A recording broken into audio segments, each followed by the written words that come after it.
Carnacki, The Ghost Finder by William Hope Hodgson. Number 6. The Thing Invisible. Carnacki had just returned to Chain Walk, Chelsea. I was aware of this interesting fact by reason of the curt and quaintly worded postcard which I was rereading, and by which I was requested to present myself at his house not later than 7 o'clock on that evening. Mr. Carnacki had, as I and the others of his strictly limited circle of friends knew, been away in Kent for the past 3 weeks, but beyond that we had no knowledge. Carnacki was genially secretive and curt, and spoke only when he was ready to speak. When this stage arrived, I and his 3 other friends, Jessup, Arkwright and Taylor, would receive a card or a wire asking us to call. Not one of us ever willingly missed, for after a thoroughly sensible little dinner, Carnacki would snuggle down into his big armchair, light his pipe, and wait whilst we arranged ourselves comfortably in our accustomed seats and nooks. Then he would begin to talk. Upon this particular night I was the first to arrive, and found Carnacki sitting quietly, smoking over a paper. He stood up, shook me firmly by the hand, pointed to a chair, and sat down again, never having uttered a word. For my part, I said nothing either. I knew the man too well to bother him with questions or the weather, and so took a seat and a cigarette. Presently the 3 others turned up, and after that we spent a comfortable and busy hour at dinner. Dinner over, Carnacki snugged himself down into his great chair, as I have said was his habit, filled his pipe, and puffed for a while, his gaze directed thoughtfully at the fire. The rest of us, if I may so express it, made ourselves cosy, each after his own particular manner. A minute or so later, Carnacki began to speak, ignoring any preliminary remarks and going straight to the subject of the story we knew he had to tell. "I've just come back from Sir Alfred Jarnock's place at Burtontree in South Kent," he began, without removing his gaze from the fire. "Most extraordinary things have been happening down there lately, and Mr. George Jarnock, the eldest son, wired to ask me to run over and see whether I could help to clear matters up a bit. I went. When I got there, I found that they have an old chapel attached to the castle, which has had quite a distinguished reputation for what is popularly termed haunted. They have been rather proud of this, as I managed to discover, until quite lately, when something very disagreeable occurred, which served to remind them that family ghosts are not always content, as I might say, to remain purely ornamental. It sounds almost laughable, I know, to hear of a long-respected supernatural phenomenon growing unexpectedly dangerous, and in this case, the tale of the haunting was considered as little more than an old myth, except after nightfall, when possibly it became more plausible seeming. But however this may be, there is no doubt at all but that what I might term the haunting essence which lived in the place had become suddenly dangerous, deadly dangerous too, the old butler being nearly stabbed to death one night in the chapel with a peculiar old dagger. It is, in fact, this dagger which was popularly supposed to haunt the chapel. At least there has been always a story handed down in the family that this dagger would attack any enemy who should dare to venture into the chapel after nightfall. But, of course, this had been taken with just about the same amount of seriousness that people take most ghost tales, and that is not usually of a worryingly real nature. I mean that most people never quite know how much or how little they believe of matters of abhuman or abnormal, and generally they never have an opportunity to learn. And indeed, as you are all aware, I am as big a skeptic concerning the truth of ghost tales as any man you are likely to meet. Only I am what I might term an unprejudiced skeptic. I'm not given to either believing or disbelieving things on principle, as I have found many idiots prone to be, and what is more, some of them not ashamed to boast of the insane fact. I view all reported hauntings as unproven until I have examined into them, and I am bound to admit that 99 cases in 100 turn out to be sheer bosh and fancy. But the 100th, well, if it were not for the 100th, I would have few stories to tell you, eh? Of course, after the attack on the butler, it became evident that there was at least something in the old story concerning the dagger, and I found everyone in a half-belief that the queer old weapon did really strike the butler, either by the aid of some inherent force, which I found them peculiarly unable to explain, or else in the hand of some invisible thing or monster of the outer world. From considerable experience, I knew that it was much more likely that the butler had been knifed by some vicious and quite material human. Naturally, the first thing to do was to test this probability of human agency, and I set to work to make a pretty drastic examination of the people who knew most about the tragedy. The result of this examination both pleased and surprised me, for it left me with very good reasons for belief that I had come upon one of those extraordinary, rare, true manifestations of the extrusion of a force from the outside. In more popular phraseology, a genuine case of haunting. These are the facts. On the previous Sunday evening but one, Sir Alfred Jarnock's household had attended family service, as usual, in the chapel. You see, the rector goes over to officiate twice each Sunday, after concluding his duties at the public church about 3 miles away. At the end of the service in the chapel, Sir Alfred Jarnock, his son, Mr. George Jarnock, and the rector had stood for a couple of minutes talking, whilst old Bellet, the butler, went round putting out the candles. Suddenly the rector remembered that he had left his small prayer book on the communion table in the morning. He turned and asked the butler to get it for him before he blew out the chancel candles. Now, I have particularly called your attention to this, because it is important in that it provides witnesses in a most fortunate manner at an extraordinary moment. You see, the rector's turning to speak to Bellet had naturally caused both Sir Alfred Jarnock and his son to glance in the direction of the butler, and it was at that identical instant, and whilst all three were looking at him, that the old butler was stabbed, there, full in the candlelight, before their eyes. I took the opportunity to call early upon the rector, after I had questioned Mr. George Jarnock, who replied to my queries in place of Sir Alfred Jarnock, for the older man was in a nervous and shaken condition as a result of the happening, and his son wished him to avoid dwelling upon the scene as much as possible. The rector's version was clear and vivid, and he had evidently received the astonishment of his life.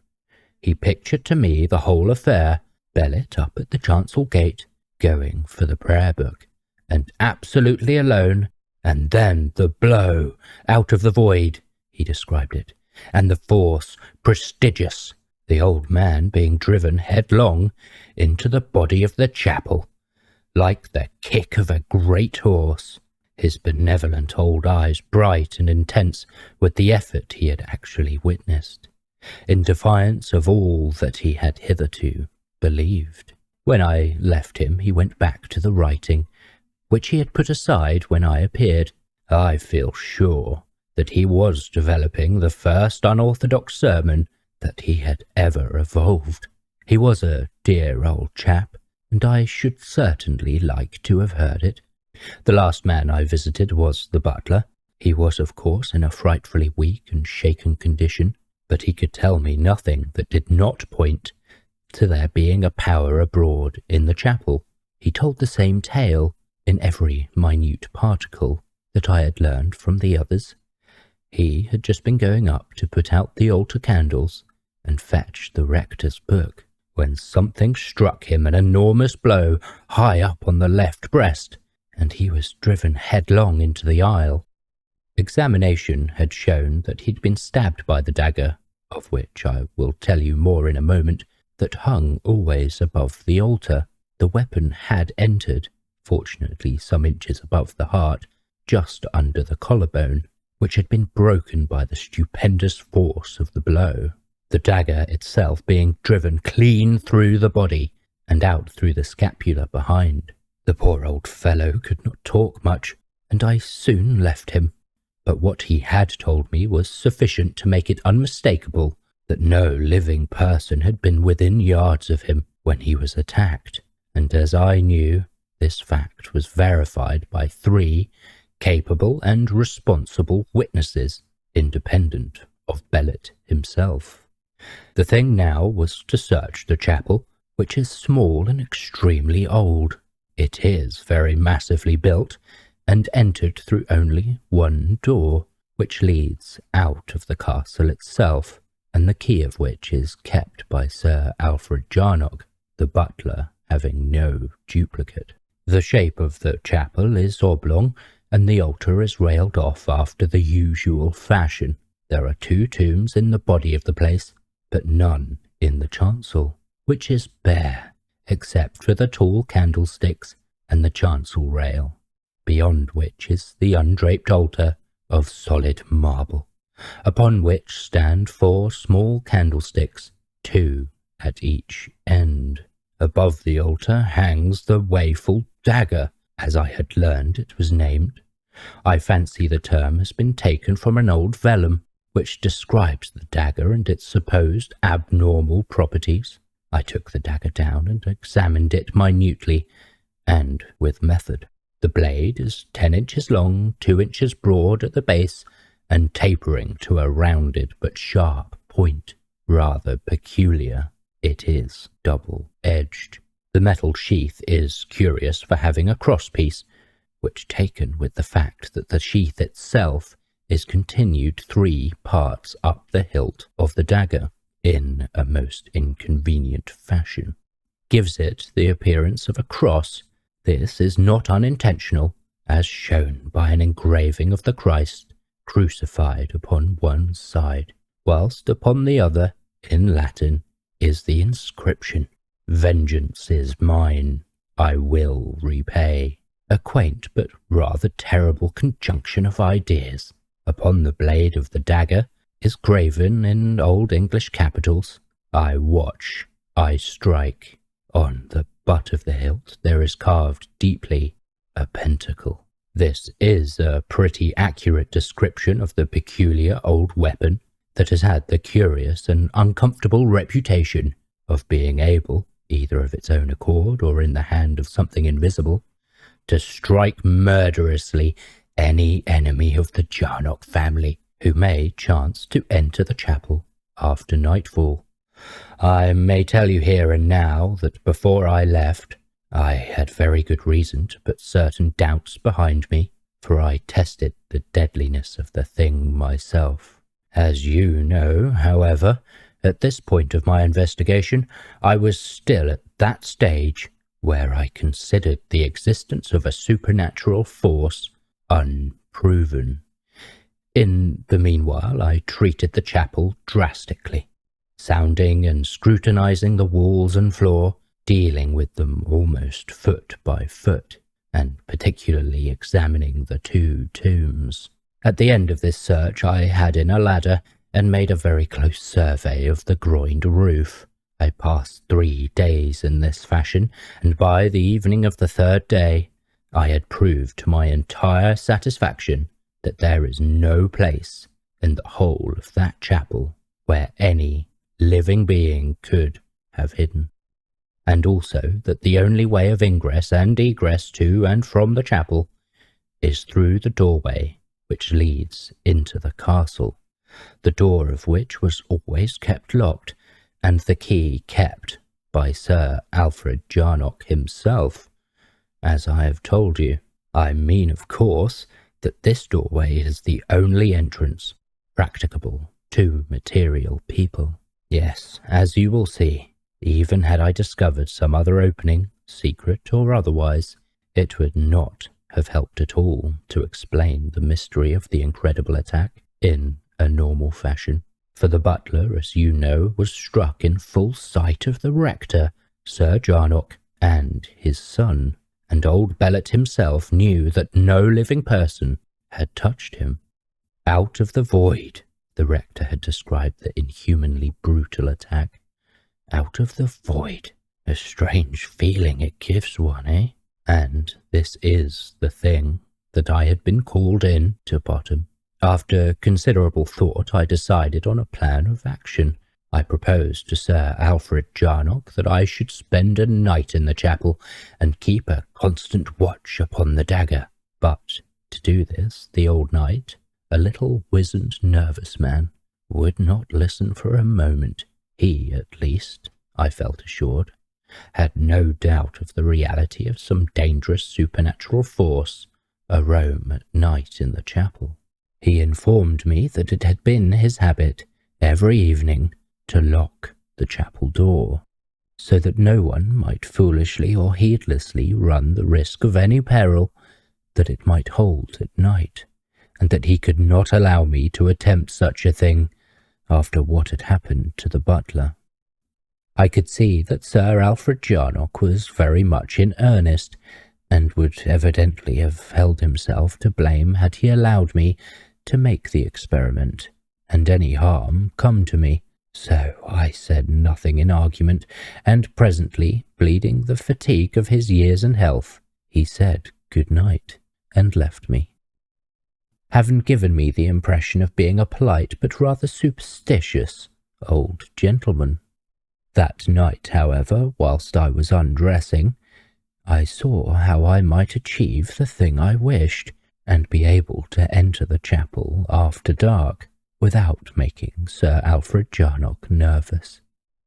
On the morrow, when I borrowed the key, I would take an impression and have a duplicate made. Then, with my private key, I could do just what I liked. In the morning, I carried out my idea. I borrowed the key, as I wanted to take a photograph of the chancel by daylight. When I had done this, I locked up the chapel and handed the key to Sir Alfred Jarnock, having first taken an impression in soap. I had brought out the exposed plate in its slide with me, but the camera I had left exactly as it was, as I wanted to take a second photograph of the chancel that night from the same position. I took the dark slide into Burtontree, also the cake of soap with the impress. The soap I left with the local ironmonger, who was something of a locksmith, and promised to let me have my duplicate finished if I would call in 2 hours. This I did, having in the meanwhile found out a photographer, where I developed the plate and left it to dry, telling him I would call next day. At the end of the 2 hours I went for my key and found it ready, much to my satisfaction. Then I returned to the castle. After dinner that evening, I played billiards with young Jarnock for a couple of hours. Then I had a cup of coffee and went off to my room, telling him I was feeling awfully tired. He nodded and told me he felt the same way. I was glad, for I wanted the house to settle as soon as possible. I locked the door of my room, then from under the bed, where I had hidden them earlier in the evening, I drew out several fine pieces of plate armour, which I had removed from the armoury. There was also a shirt of chainmail, with a sort of quilted hood of mail to go over the head. I buckled on the plate armour and found it extraordinarily uncomfortable, and overall I drew on the chainmail. I know nothing about armour, but from what I have learned since, I must have put on parts of 2 suits. Anyway, I felt beastly, clamped and clumsy and unable to move my arms and legs naturally, but I knew that the thing I was thinking of doing called for some sort of protection for my body. Over the armour I pulled on my dressing gown and shoved my revolver into one of the side pockets and my repeating flashlight into the other. My dark lantern I carried in my hand. As soon as I was ready, I went out into the passage and listened. I had been some considerable time making my preparations, and I found that now the big hall and staircase were in darkness, and all the house seemed quiet. I stepped back and closed and locked my door. Then, very slowly and silently, I went downstairs to the hall and turned into the passage that led to the chapel. I reached the door and tried my key. It fitted perfectly, and a moment later I was in the chapel, with the door locked behind me, and all about me the utter dree silence of the place, with just the faint showings of the outlines of the stained leaded windows, making the darkness and the lonesomeness almost the more apparent. Now, it would be silly to say I did not feel queer. I felt very queer indeed. You must try, any of you, to imagine yourself standing there in the dark silence and remembering not only the legend that was attached to the place, but what had really happened to the old butler only a little while gone. I can tell you, as I stood there, I could believe that something invisible was coming towards me in the air of the chapel. Yet I had got to go through with the business, and I just took hold of my little bit of courage and set to work. First of all, I switched on my light. Then I began a careful tour of the place, examining every corner and nook. I found nothing unusual. At the chancel gate I held up my lamp and flashed the light at the dagger. It hung there right enough above the altar, but I remember thinking of the word demure as I looked at it. However, I pushed the thought away, for what I was doing needed no addition of uncomfortable thoughts. I completed the tour of the place with a constantly growing awareness of this utter chill and unkind desolation. An atmosphere of cold dismalness seemed to be everywhere, and the quiet was abominable. At the conclusion of my search, I walked across to where I had left my camera, focused upon the chancel. From the satchel that I had put beneath the tripod, I took out a dark slide and inserted it into the camera, drawing the shutter. After that, I uncapped the lens, pulled out my flashlight apparatus, and pressed the trigger. There was an intense, brilliant flash that made the whole of the interior of the chapel jump into sight and disappear as quickly. Then, in the light from my lantern, I inserted the shutter into the slide and reversed the slide, so as to have a fresh plate ready to expose at any time. After I'd done this, I shut off my lantern and sat down in one of the pews near to my camera. I cannot say what I expected to happen, but I had an extraordinary feeling, almost a conviction, that something peculiar or horrible would soon occur. It was, as if I knew. An hour passed of absolute silence, the time I knew by the far-off faint chime of a dock that had been erected over the stables. I was beastly cold, for the whole place is without any kind of heating pipes or furnace, as I had noticed during my search, so that the temperature was sufficiently uncomfortable to suit my frame of mind. I felt like a kind of human periwinkle, encased in boilerplate and frozen with cold and funk. and somehow in the dark about me seemed to press coldly against my face. I cannot say whether any of you have ever had the feeling, but if you have, you will know just how disgustingly unnerving it is. And then, all at once, I had a horrible sense that something was moving in the place.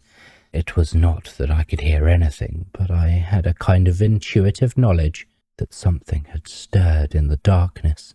Can you imagine how I felt? Suddenly my courage went.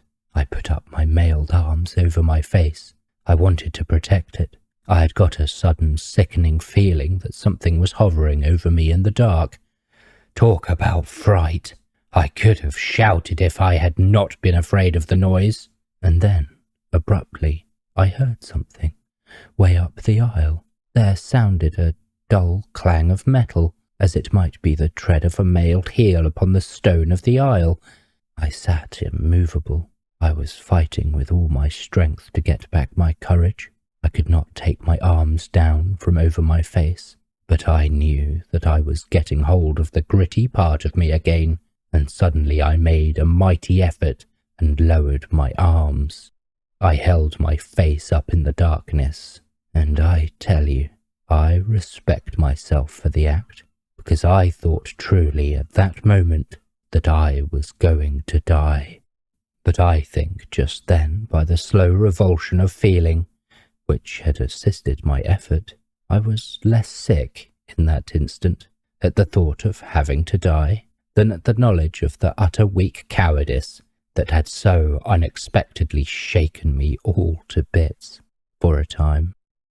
Do I make myself clear? You understand, I feel sure, that the sense of respect which I spoke of is not really unhealthy egotism, because, you see, I am not blind to the state of mind which helped me.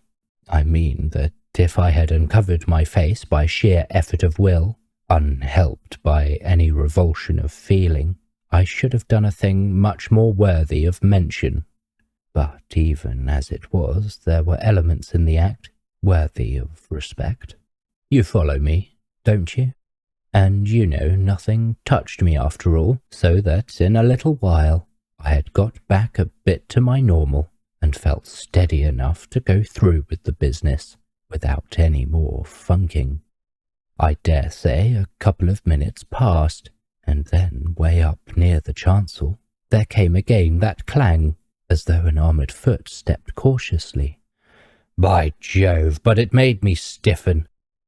And suddenly the thought came that the sound I heard might be the rattle of the dagger above the altar. It was not a particularly sensible notion, for the sound was far too heavy and resonant for such a cause. Yet, as I can be easily understood, my reason was bound to submit somewhat to my fancy at such a time. I remember now that the idea of that insensate thing becoming animate and attacking me did not occur to me with any sense of probability or reality. I thought rather in a vague way of some invisible monster of outer space fumbling at the dagger. I remembered the old rector's description of the attack on the butler, out of the void, and he had described the stupendous force of the blow as being like a kick from a great horse. You can see how uncomfortably my thoughts were running. I felt round swiftly and cautiously for my lantern.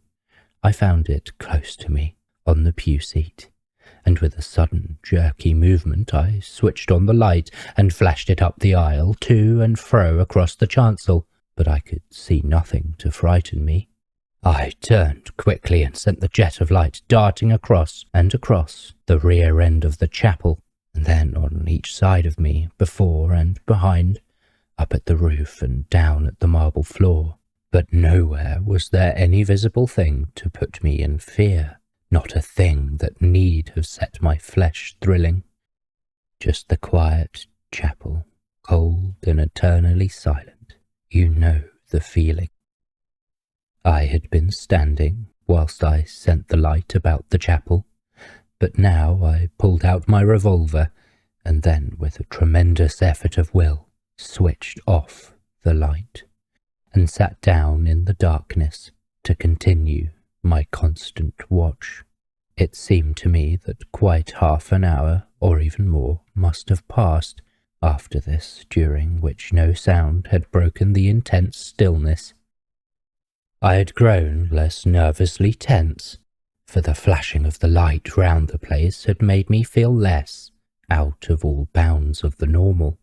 It had given me something of that unreasoned sense of safety that a nervous child obtains at night by covering its head up with the bedclothes. This just about illustrates the completely human illogicalness of the workings of my feelings, for, as you know, whatever creature, thing, or being it was that had made that extraordinary and horrible attack on the old butler, it had certainly not been visible. And so you must picture me sitting there in the dark, clumsy with armour, and with my revolver in one hand and nursing my lantern, ready with the other. And then it was after this little time of partial relief from intense nervousness that there came a fresh strain on me, for somewhere in the utter quiet of the chapel I thought I heard something. I listened, tense and rigid, my heart booming just a little in my ears for a moment. Then I thought I heard it again. I felt sure that something had moved at the top of the aisle.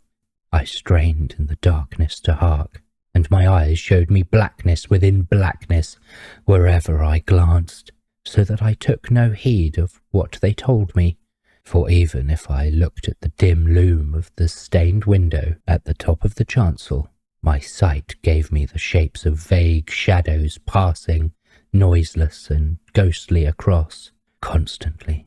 There was a time of almost peculiar silence, horrible to me, as I felt just then.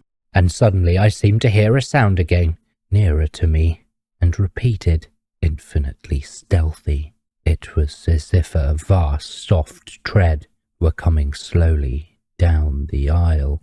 Can you imagine how I felt? I do not think you can. I did not move any more than the stone effigies on the two tombs, but sat there stiffened. I fancied now that I had heard the tread all about the chapel, and then, you know, I was just as sure in a moment that I could not hear it, that I had never heard it. Some particularly long minutes passed about this time, but I think my nerves must have quieted for a bit, for I remember being sufficiently aware of my feelings to realize that the muscles of my shoulders ached with the way that they must have been contracted as I sat there hunching myself rigid. Mind you, I was still in a disgusting funk, but what I might call the imminent sense of danger seemed to have eased from around me. At any rate, I felt in some curious fashion that there was a respite, a temporary cessation of malignity from about me. It is impossible to word my feelings more clearly to you, for I cannot see them more clearly than this myself. Yet you must not picture me sitting there free from strain, for the nerve tension was so great that my heart action was a little out of normal control, the blood beat making a dull booming at times in my ears, with the result that I had the sensation that I could not hear acutely. This is simply a beastly feeling, especially under such circumstances. I was sitting like this, listening, as I might say, with body and soul. Then suddenly I got that hideous conviction again that something was moving in the air of the place. The feeling seemed to stiffen me as I sat, and my head appeared to tighten, as if all the scalp had grown tense. This was so real that I suffered an actual pain, most peculiar and at the time intense. The whole head pained. I had a fierce desire to cover my face again with my mailed arms, but I fought it off. If I had given way then to that, I should simply have bunked straight out of the place. I sat and sweated coldly, that's the bald truth, with the creep busy at my spine.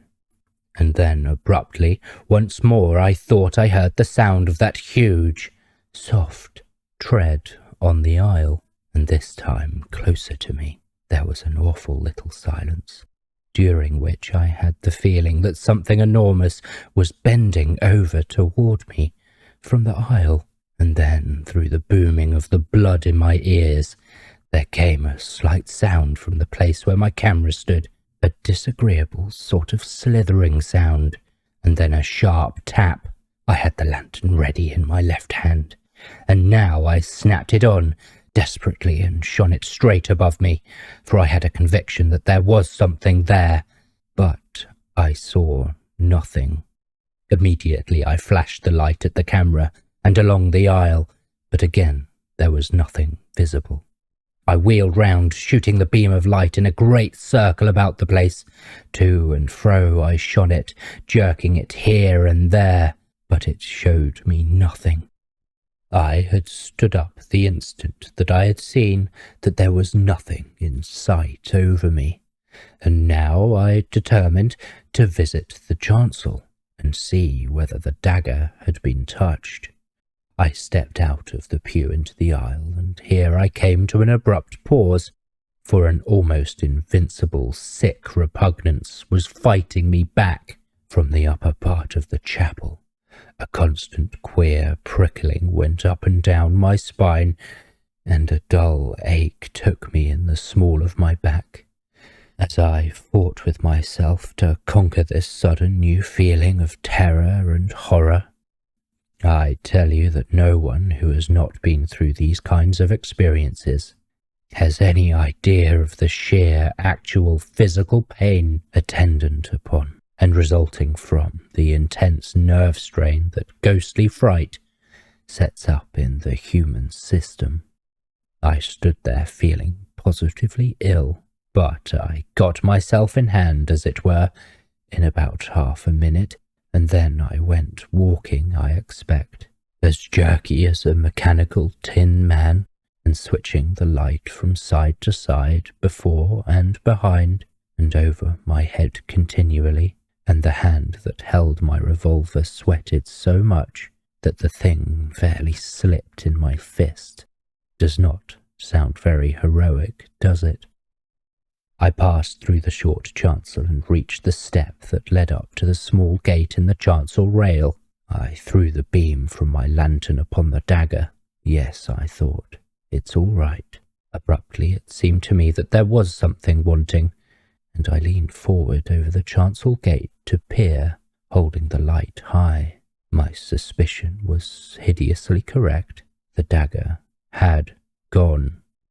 Only the cross-shaped sheath hung there above the altar.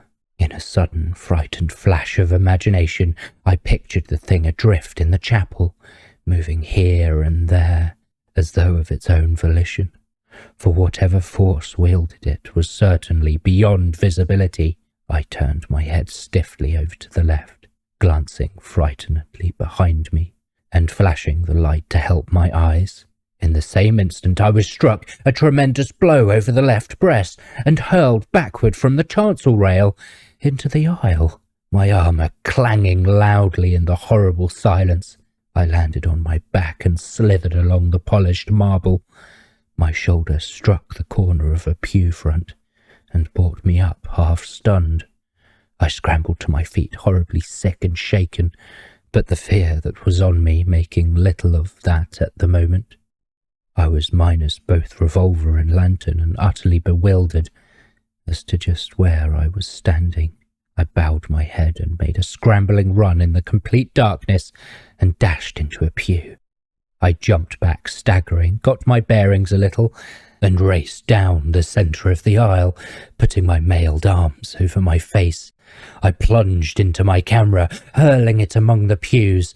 I crashed into the font and reeled back. Then I was at the exit. I fumbled madly at my dressing-gown pocket for the key.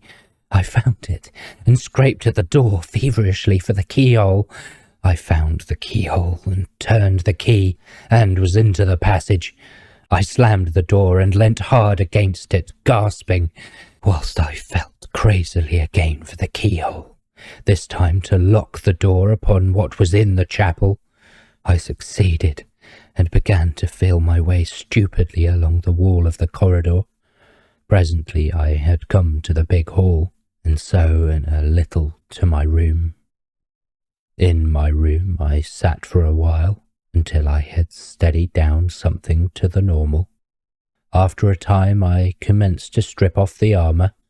I saw then that both the chainmail and the plate armour had been pierced over the breast, and suddenly it came home to me that the thing had struck for my heart. Stripping rapidly, I found that the skin of the breast over the heart had just been cut sufficiently to allow a little blood to stain my shirt, nothing more. Only the whole breast was badly bruised and intensely painful. You can imagine what would have happened if I had not worn the armour. In any case, it is a marvel that I was not knocked senseless. I did not go to bed at all that night, but sat upon the edge, thinking and waiting for the dawn, for I had to remove my litter before Sir Alfred Jarnock should enter, if I were to hide from him the fact that I had managed to duplicate a key. So soon as the pale light of the morning had strengthened sufficiently to show me the various details of my room, I made my way quietly down to the chapel. Very silently and with tense nerves, I opened the door. The chill light of the dawn made distinct the whole place, everything seeming instinct with a ghostly, unearthly quiet. Can you get the feeling? I waited several minutes at the door, allowing the morning to grow, and likewise my courage, I suppose. Presently the rising sun threw an odd beam right in through the big east window, making coloured sunshine all along the chapel, and then, with a tremendous effort, I forced myself to enter. I went up the aisle to where I had overthrown my camera in the darkness. The legs of the tripod were sticking up from the interior of a pew, and I expected to find the machine smashed to pieces. Yet, beyond that the ground glass was broken, there was no real damage done. I replaced the camera in the position from which I had taken the previous photography, but the slide containing the plate I had exposed by flashlight I removed and put into one of my side pockets, regretting that I had not taken a second flash picture at the instant when I heard those strange sounds up in the chancel. Having tidied my photographic apparatus, I went to the chancel to recover my lantern and revolver, which had both, as you know, been knocked from my hands when I was stabbed. I found the lantern lying hopelessly bent, with smashed lens, just under the pulpit. My revolver I must have held until my shoulder struck the pew, for it was lying there in the aisle just about where I believe I cannoned into the pew corner. It was quite undamaged. Having secured these two articles, I walked up to the chancel rail to see whether the dagger had returned, or been returned, to its sheath above the altar.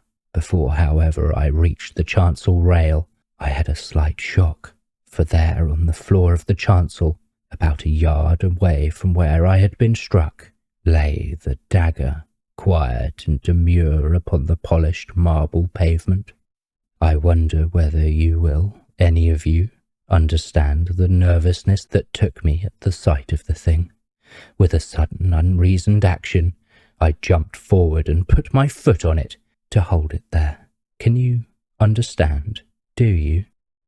And you know I could not stoop down and pick it up with my hands for quite a minute, I should think.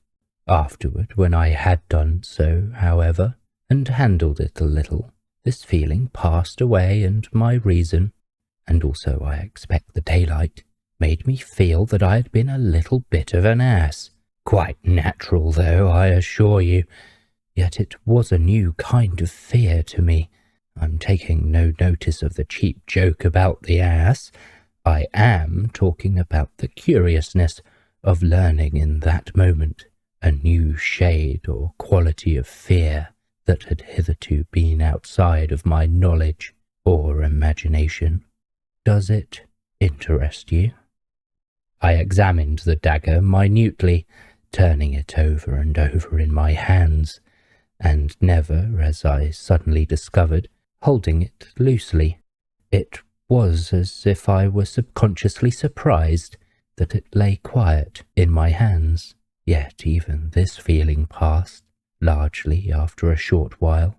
The curious weapon showed no signs of the blow, except that the dull colour of the blade was slightly brighter on the rounded point that had cut through the armour. Presently, when I had made an end of staring at the dagger, I went up the chancel step and in through the little gate. Then, kneeling upon the altar, I replaced the dagger in its sheath, and came outside of the rail again, closing the gate after me and feeling awarely uncomfortable because the horrible old weapon was back again in its accustomed place. I suppose, without analysing my feelings very deeply, I had an unreasoned and only half-conscious belief that there was a greater probability of the danger when the dagger hung in its 5th-century resting place than when it was out of it. Yet somehow I don't think this is a very good explanation when I remember the demure look the thing seemed to have when I saw it lying on the floor of the chancel. Only I know this, that when I had replaced the dagger, I had quite a touch of nerves, and I stopped only to pick up my lantern from where I had placed it, whilst I examined the weapon, after which I went down the quiet aisle at a pretty quick walk, and so got out of the place. That the nerve tension had been considerable I realised when I had locked the door behind me. I felt no inclination now to think of old Sir Alfred as a hypochondriac, because he had taken such hyper-seeming precautions regarding the chapel. I had a sudden wonder as to whether he might not have some knowledge of a long prior tragedy in which the dagger had been concerned. I returned to my room, washed, shaved, and dressed, after which I read a while. Then I went downstairs and got the acting butler to give me some sandwiches and a cup of coffee. Half an hour later I was heading for Burtontree, as hard as I could walk, for a sudden idea had come to me, which I was anxious to test. I reached the town a little before 8:30 and found the local photographer with his shutters still up.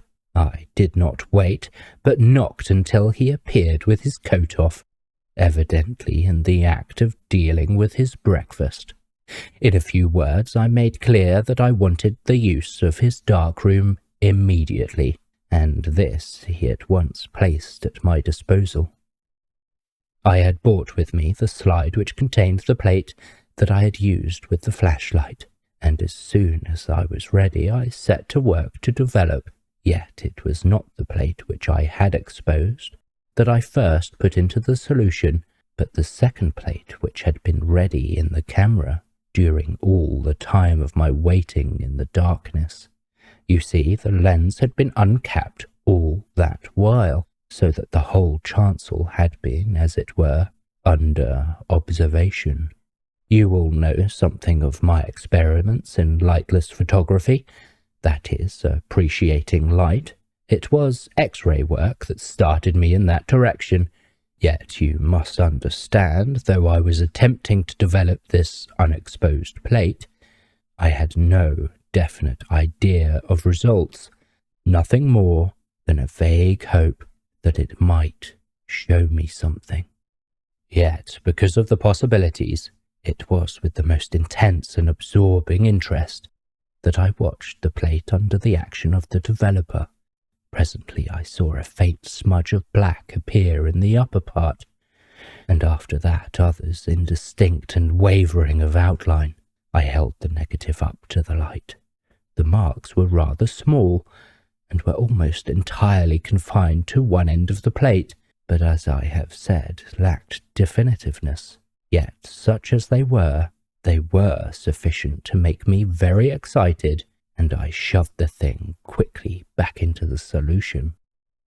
For some minutes further I watched it, lifting it out once or twice to make a more exact scrutiny, but could not imagine what the markings might represent, until suddenly it occurred to me that in one of the two places they certainly had shapes suggestive of a cross-hilted dagger, yet the shapes were sufficiently indefinite to make me careful not to let myself be over-impressed by the uncomfortable resemblance, though I must confess the very thought was sufficient to set some odd thrills adrift in me.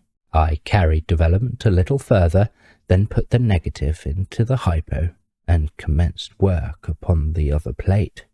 This came up nicely, and very soon I had a really decent negative that appeared similar in every respect, except for the difference of lighting, to the negative I had taken during the previous day.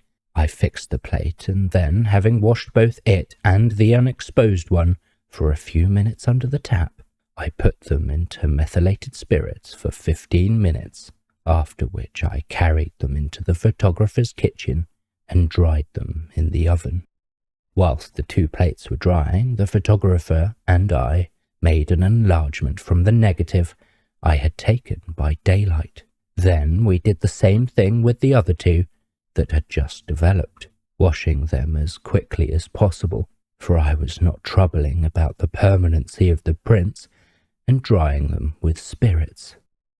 When this was done, I took them to the window and made a thorough examination, commencing with the one that appeared to show shadowy daggers in several places.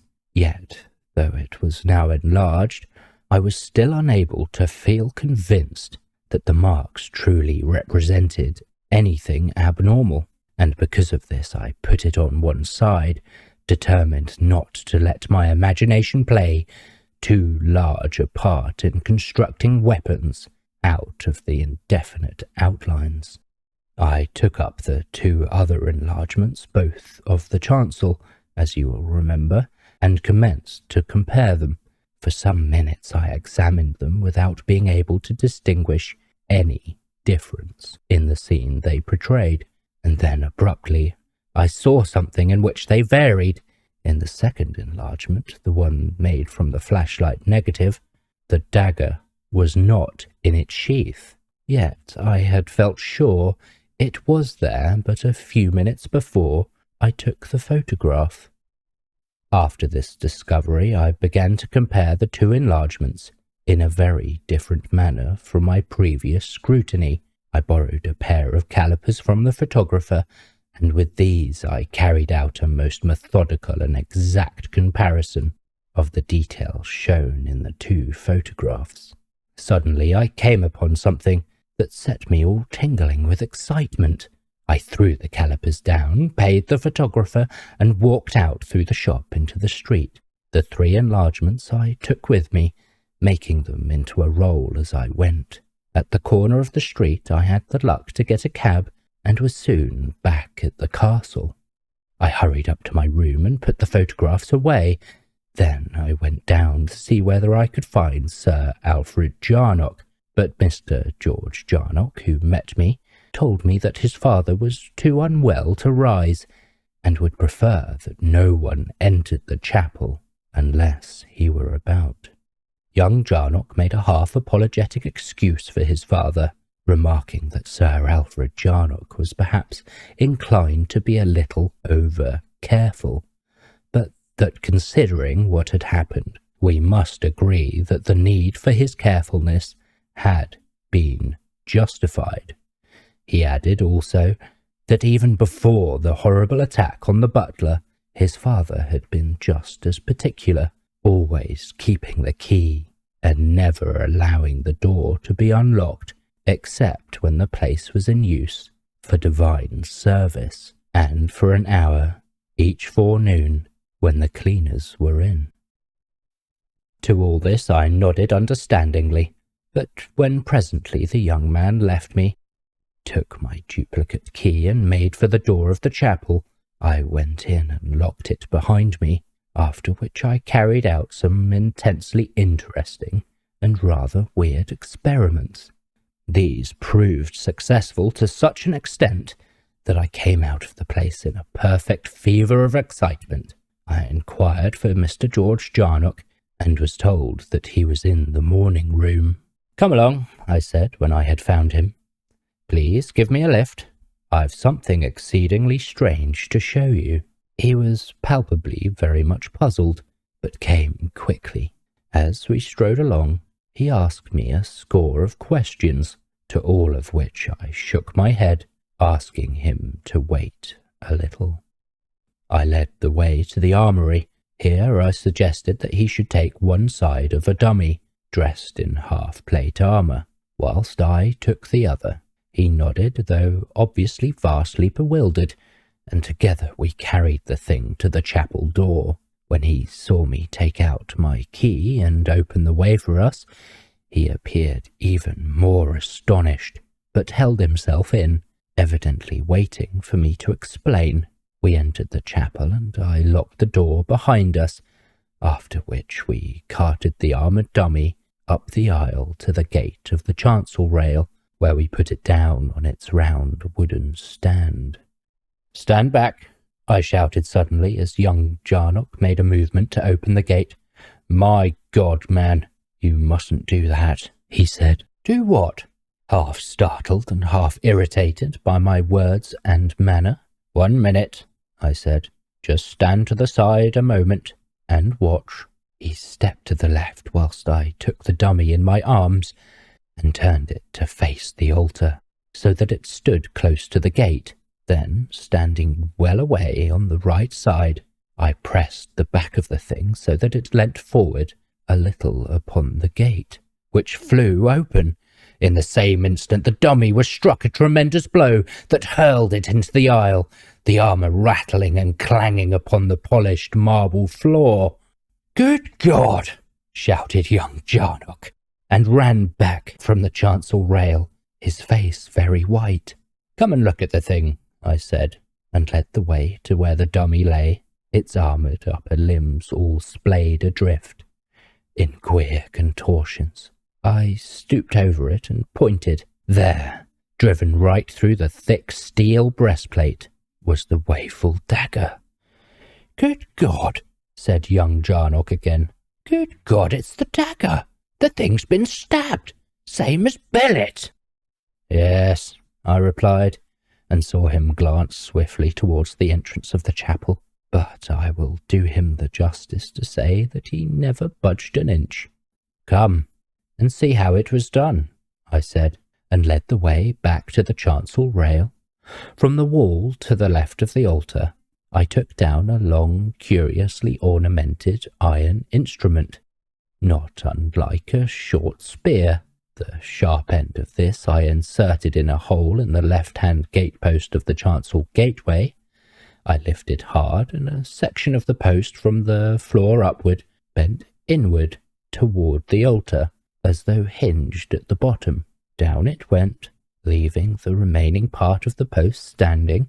As I bent the movable portion lower, there came a quick click, and a section of the floor slid to one side, showing a long, shallow cavity, sufficient to enclose the post. I put my weight to the lever and hove the post down into the niche. Immediately there was a sharp clang, as some catch snicked in, and held it against the powerful operating spring. I went over now to the dummy, and after a few minutes' work managed to wrench the dagger loose out of the armour. I brought the old weapon and placed its hilt in a hole near the top of the post, where it fitted loosely, the point upward. After that I went again to the lever and gave another strong heave, and the post descended about a foot to the bottom of the cavity. Catching there with another clang, I withdrew the lever, and the narrow strip of floor slid back, covering post and dagger, and looking no different from the surrounding surface. Then I shut the chancel gate, and we both stood well to one side.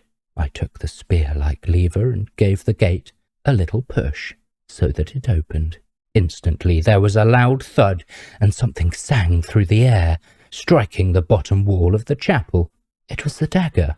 I showed Jarnock then that the other half of the post had sprung back into place, making the whole post as thick as the one upon the right-hand side of the gate. "There," I said, turning to the young man and tapping the divided post. "There's the invisible thing that used the dagger. But who the deuce is the person who sets the trap?" I looked at him keenly as I spoke. "My father is the only one who has a key," he said, "so it's practically impossible for anyone to get in and meddle."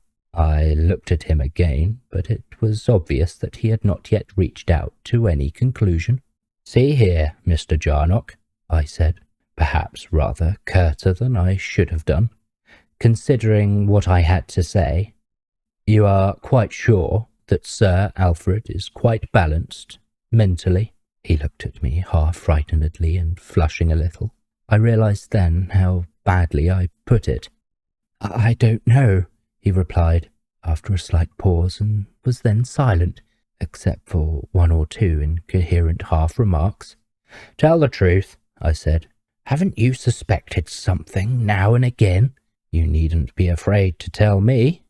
"Well," he answered slowly, "I'll admit that I've thought Father a little strange, perhaps, at times, but I've always tried to think I was mistaken. I've always hoped no one else would see it, you see. I'm very fond of the old governor." I nodded. "Quite right too," I said. "There's not the least need to make any kind of scandal about this. We must do something, though, but in a quiet way. No fuss, you know.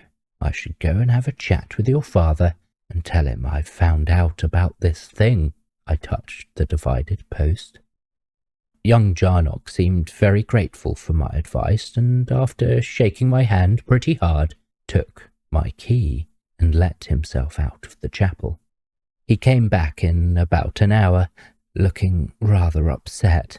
He told me that my conclusions were perfectly correct. It was Sir Alfred Jarnock who had set the trap, both on the night that the butler was nearly killed, and on the past night. Indeed, it seemed that the old gentleman had set it every night for many years. He had learnt of its existence from an old manuscript book in the castle library. It had been planned and used in an earlier age as a protection for the gold vessels of the ritual, which were, it seemed, kept in a hidden recess at the back of the altar. This recess Sir Alfred Jarnock had utilised secretly to store his wife's jewellery.